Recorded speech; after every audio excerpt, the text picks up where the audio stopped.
Hi everybody, it's Emily. We're back this week. We're making Spanish omelet or tortilla de patatas. This is something that I really loved and enjoyed when I was living in Spain. And you know, the show SEIREN is really, it's like cute, it's nice, it's like, aw. But can we just take a moment to appreciate the beauty and glory of the mighty Spanish omelet? So you see, this looks delicious and amazing. Let's get into it.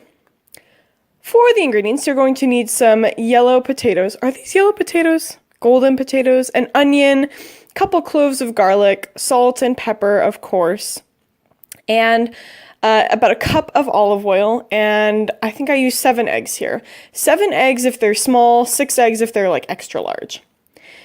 So not very many ingredients. Let's get into it. The first thing you need to do is peel the potato. Do this carefully, gently, with strong hands, and don't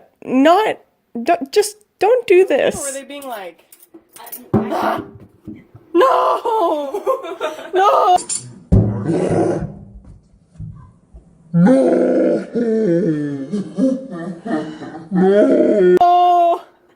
What'd you do?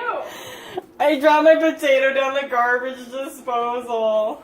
Get wrecked. No.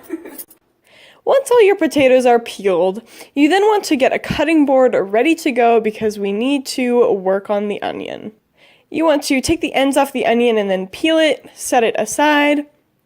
And then with your garlic cloves, I like to grate mine. You can also chop it really, really finely. And I'm just using 3 like medium-sized garlic cloves here. However much garlic you like is probably fine. That's the nice thing about cooking. You don't have to be specific about anything. So just whatever you like is gonna work here.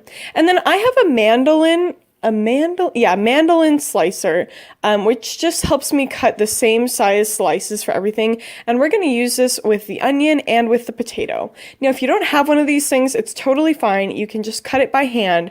You just want to make sure that you're cutting roughly the same size slices. And you also want to make sure they're pretty thin. They shouldn't be thick at all. Maybe like, I don't know, what is that? Like a centimeter thick? Like 1/8 of an inch thin. They're not very thick at all. Then you want to get the egg ready, so crack your eggs into the bowl and whisk everything up with some salt and pepper. Now we're going to start working on the potato and onion mixture first. So get your olive oil, and you want a cup of it, which I know is quite a lot, but bear with me. It works out because we need to cook the onions and potatoes all evenly, and having the oil in there really, really helps. So put the oil in and heat it up until it's kind of smoking hot, and when you stick a wooden spoon in, it bubbles just like that. And then you want to dump in the potatoes and the onions in layers so that it's all kind of evenly mixed together. And then you can go ahead and stir everything just a little bit. You want to let this cook about 15 minutes or until when you stick a knife in the potatoes, it's nice and tender and like it's not hard to do it at all. Shouldn't be hard to stick the knife in. It should just go really easily.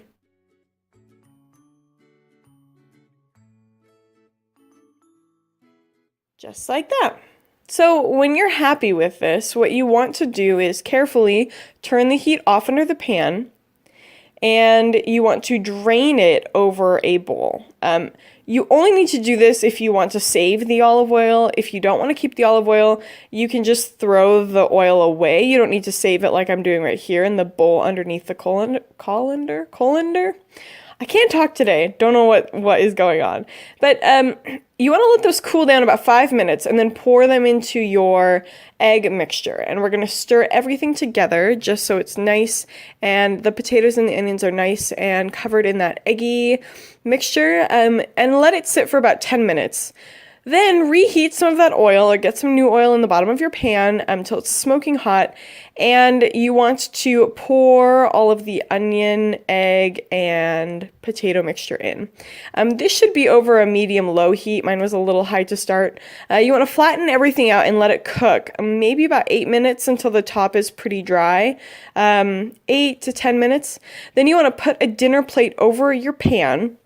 And this is where the tricky part comes in. You then want to flip this pan upside down onto the plate. I could not do this on camera, it was just too hard. But when it's done, it should, the cooked side should be up, and then you can slide it right back into the pan to cook the bottom of it. And you want to let that cook for another 3 to 4 minutes. Like 3 minutes if you like it a little soggy in the middle, 4 minutes if you like it to be cooked all the way through. And it's great both ways, so honestly, whatever works for you. Then you just want to plate this up and cut a giant chunk out for yourself. I actually think this is perfect on its own. They put ketchup on it, but I don't think that's necessary at all. And for some reason today, I could not keep a hold. Yeah, there it goes. Couldn't keep a hold of the potatoes. Tragedy strikes in Emily's kitchen.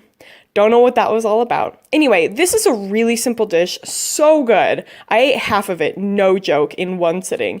But yeah, I hope you can try it out and have a great day, everybody. Bye.